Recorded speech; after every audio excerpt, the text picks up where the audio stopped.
I've got a quote here that's linked to what you just said. It's from Yuval Noah Harari, who you mentioned. He says, humans are now hackable animals. Yes. The whole idea that humans have this soul or spirit and they have free will and nobody knows what's happening inside them, that is over.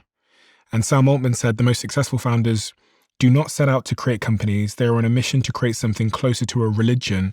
And at some point, it turns out that forming a company is the easiest way to do so. And lastly, a former Google engineer said, what is going to be created will effectively be a god. It's not a god in the sense that it will make lightning or cause hurricanes. But if there is something 1 billion times smarter than the smartest human, what else can you call it? It's odd. Thank you for quoting that, because I was going to quote it to you. The Sam Altman's point about making a religion. And that is what is happening. And people have pointed out the obvious. Here you have a system, even now, that has got some of the qualities we normally associate with God. It appears to be omniscient. You can ask it any question. It is omnipresent through the internet, etc., etc. And therefore, already there are worship groups to worship AI. And some people welcome this and say, well, this is the way we should go. And other people say, just wait a moment. There's something very strange going on here. And in the end, you are bowing down to something that in the end is idolatrous, because it is less than God. But it's very tempting to do that. I mean, people are basically praying to it now. They're confiding in a way that they might have. Absolutely doing it. And you know, I'm fascinated by this. I've never seen one of these before, but I like it. And I tell you why I like it. So for people that can't see what we're doing, it's a brain. It's a brain. And it's got two halves. And one of the people who've influenced my thinking about AI a lot is Dr. Ian McGilchrist, the author of this fascinating book called The Matter with Things. And he has studied the fact that this brain has two hemispheres, two halves. Both halves are involved in almost every cognitive event, but the two different halves have different ways of paying attention to the world. One is narrow focus, the left side of the brain, and the other is the big picture. And he says what has happened historically in the West is for the last 500 or so years, we have concentrated on the narrow, rationalist, reductionist left side of the brain, and we've forgotten the right side that contextualizes everything, so that, quote, we now find ourselves in a world where we understand how almost everything works, but we know the meaning of nothing. And what he calls for is to open this sphere up. And of course, that includes to beauty, culture, art, music, and religion.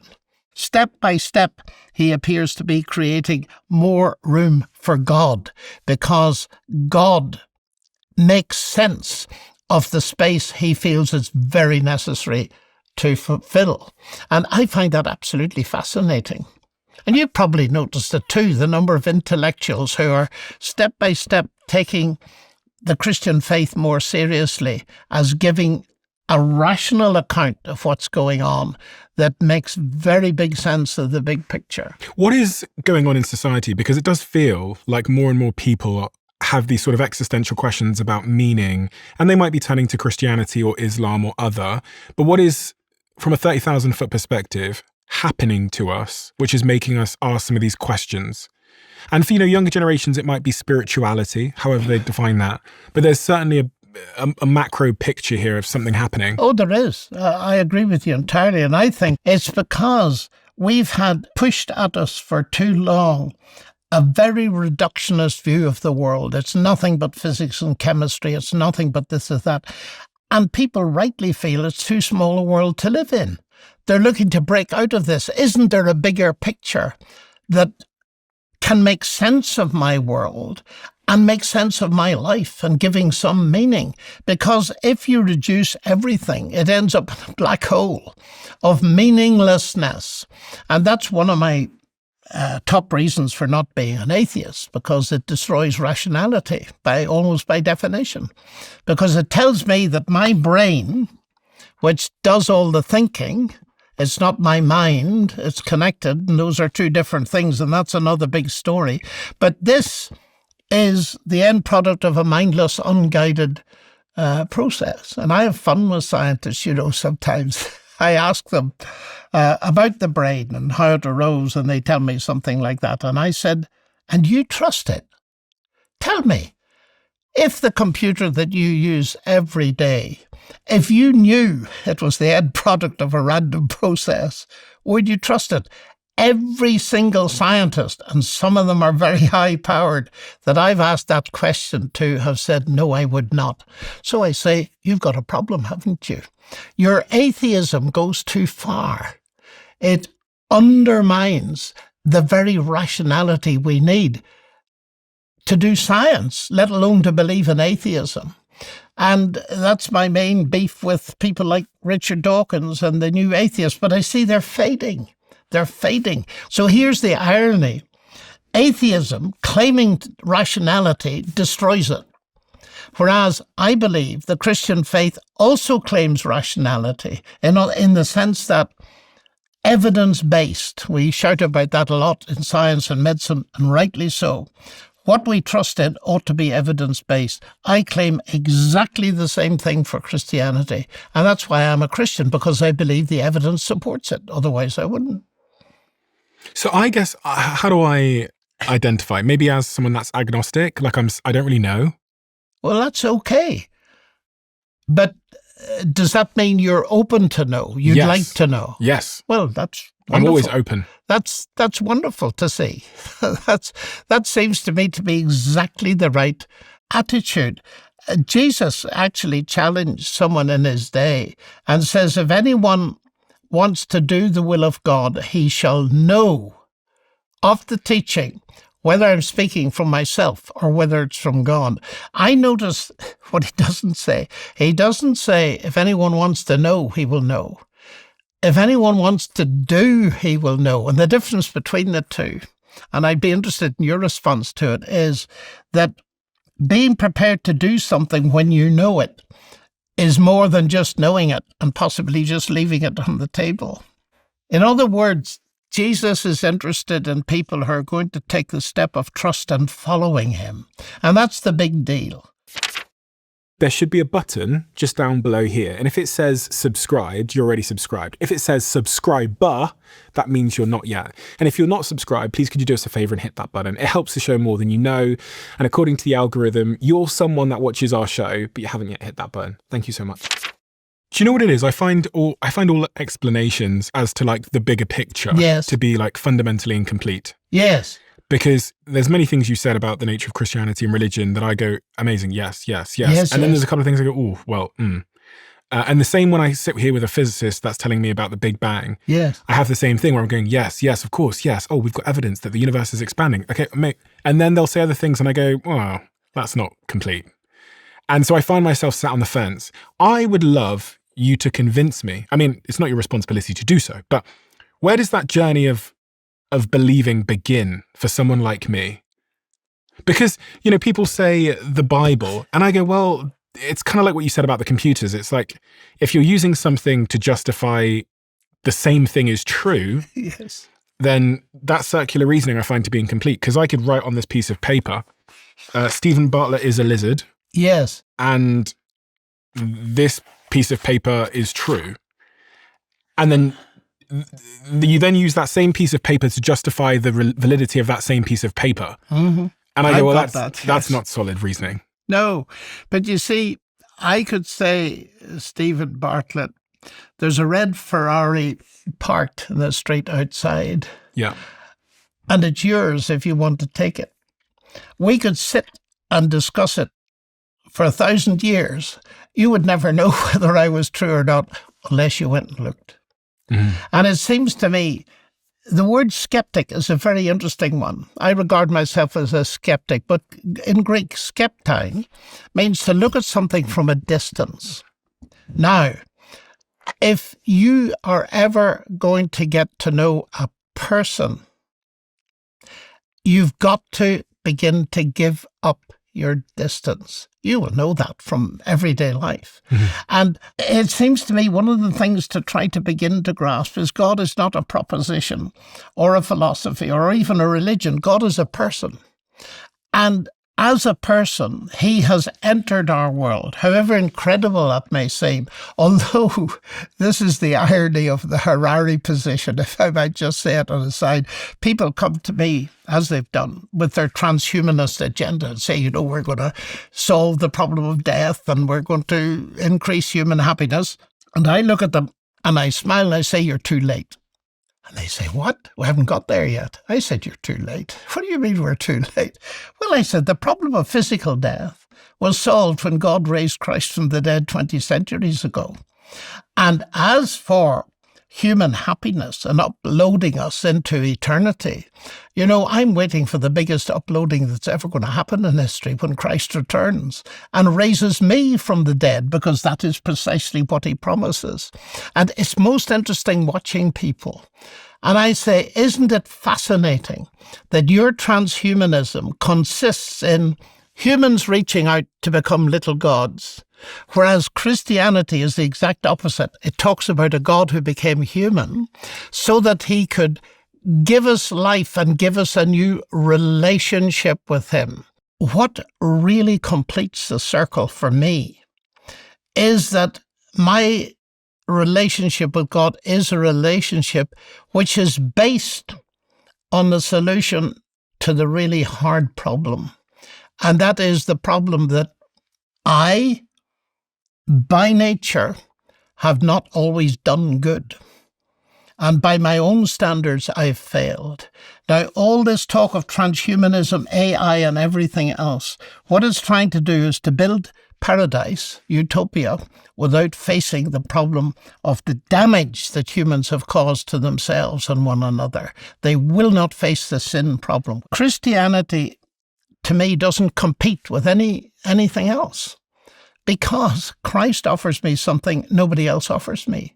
Nobody else offers me peace, the peace of knowing that I have real forgiveness, the peace of knowing that I have a friend and a companion to whom I can talk all the time. That's been so meaningful in my life, as I spell out in detail in my autobiography, and the peace of having been given a new life that will not end when I die. I'm 82 now.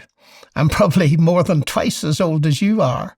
As I look towards the future, I have in my heart a certainty, not because I've merited it, the exact opposite, because I couldn't merit it, but because Christ has done something for me through the cross and the resurrection. That may sound all mumbo-jumbo at the moment, but has done something that enables me to have a relationship that is secure, that floods over the whole of life, and has made my life what it is for the last 70 years, more or less. I think everybody, especially in a world that's getting increasingly lonely and disconnected and isolated for many reasons, is looking for that secure relationship. They are. They're looking for their own, a home that can't fall down. Yes. Yes, and a peace that doesn't fade, and an inheritance that doesn't. Exactly. You're dead right. If I could choose that, if I could press a button and have it, I would have it. But there's this other part of my brain which will naturally interrogate whether it's real or it's true. You're absolutely right. Why am I sitting in front of you talking about this stuff? Because I've interrogated myself about it and its truth for over 70 years. I've made myself totally vulnerable. That's why I got into all the debates with new atheists and all the rest of it, because I want to be sure. But it won't come about by pressing a button. It will come about if you're open enough to say, God, I'm open. Reveal yourself to me, and I'm prepared to take the steps that I feel are leading me onto solid ground. I do not believe that this is a process of taking a leap into the dark, but it's making a commitment on the basis of what you know already and taking a step further forward. And the interesting thing about this is the trust that's at the heart of everything. I trust my wife. I've been married to her for 58 years this year. It's evidence-based trust. I don't trust her for no reason. And the same is true of my friends, as would be the case with you.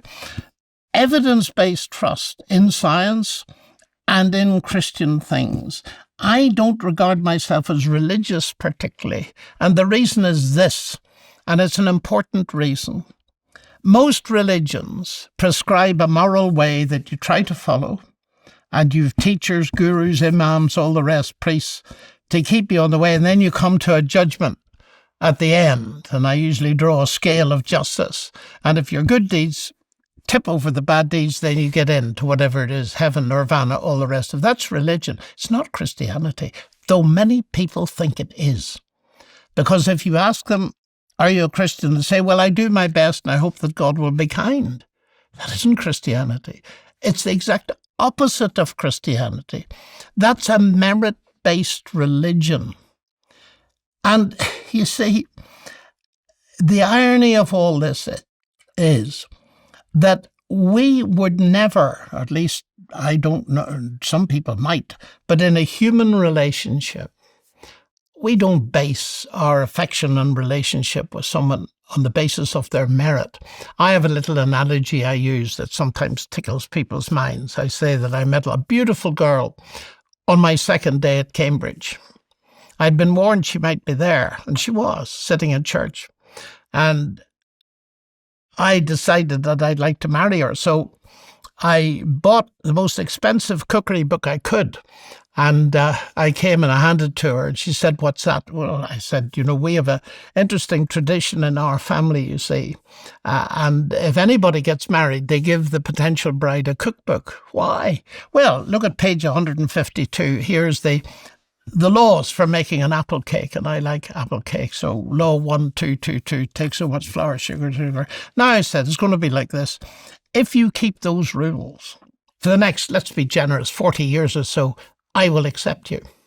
Otherwise, you can go back to your mother. Now, when I say that to an audience, they rock about with laughter, but it's exactly the way many of them have been taught to think about God. Keep the rules as best as you can and hope that God is generous. When actually, I did no such thing. I've given my wife several cookbooks, but they're not the basis of the relationship. And because the relationship is based on acceptance that comes at the start of the common journey, it sets her free to live and do other things that she wants to do.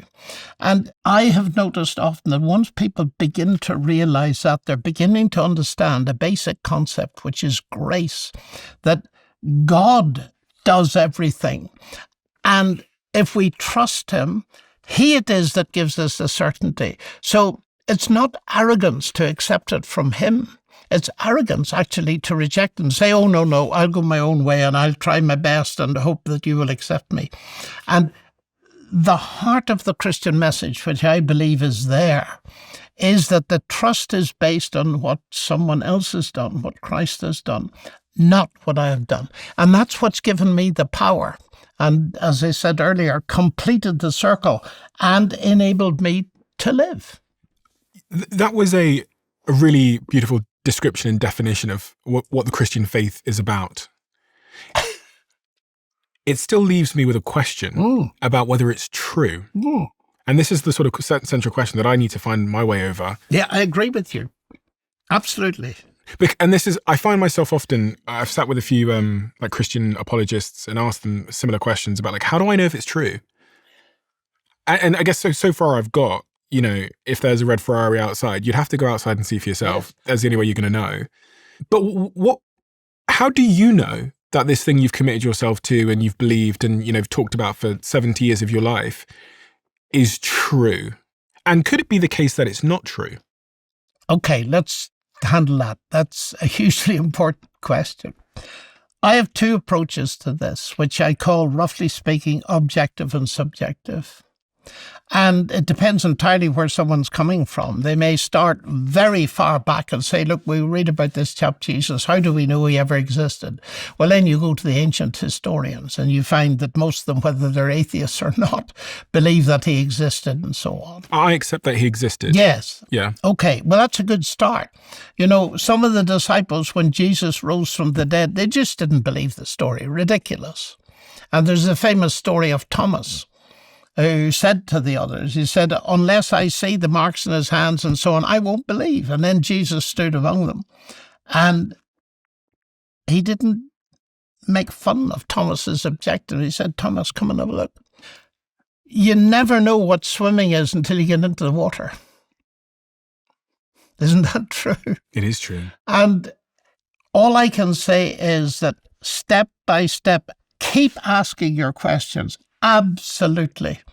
I don't believe that God will ever ask us to take a step with which we should be uncomfortable. I just don't believe that. Could you be wrong that Christianity... So could it be the case that Christianity was about a real guy called Jesus, based on a real guy called Jesus, but the stories told, there was decades passed between the things that happened and people... Not so much as you'd think, actually. It was what, for 4 decades for the first When you say to me, could you be wrong? My academic mind says theoretically yes, but practically no. Could I be wrong? It would be like asking me, John, you've been married to Sally for 58 years. Could you be wrong that she loves you? Well, theoretically, yes. But actually, the evidence all points in the other direction. And that's what I would say that I have built up in my life. And I'd love you to ask me that question when you've read that autobiography. Why would you think it would reform? Because I think what I relate there is enough evidence for someone outside who's skeptical to say there may well be something in that. But in the end, you won't know until you step into the water. And then you find that Christ is there to catch you. And what did you find in the water when you stepped into the water? Well, I was very young. You see, my parents taught me quite clearly that I wasn't born a Christian. You become a Christian by trusting Christ. That's to have somebody born or made a Christian by some ceremony is absurd to my mind. And so, in my simple way, I responded as a child. I didn't have any great feelings or anything else. But what happened to me as I grew, and especially as I went to university in Cambridge, and I decided, look, I really believe this stuff is true. I'm going to stand for it. And it was when I began to stand and share with others that a great deal of the underpinning came in and the certainty came. Cumulatively, not all I've never had these big flashes of anything, but I have had several experiences of what I can only put down to direct divine guidance, and I record them in the book. If you love the Diary of a CEO brand and you watch this channel, please do me a huge favour. Become part of the 15% of the viewers on this channel that have hit the subscribe button. It helps us tremendously, and the bigger the channel gets, the bigger the guests.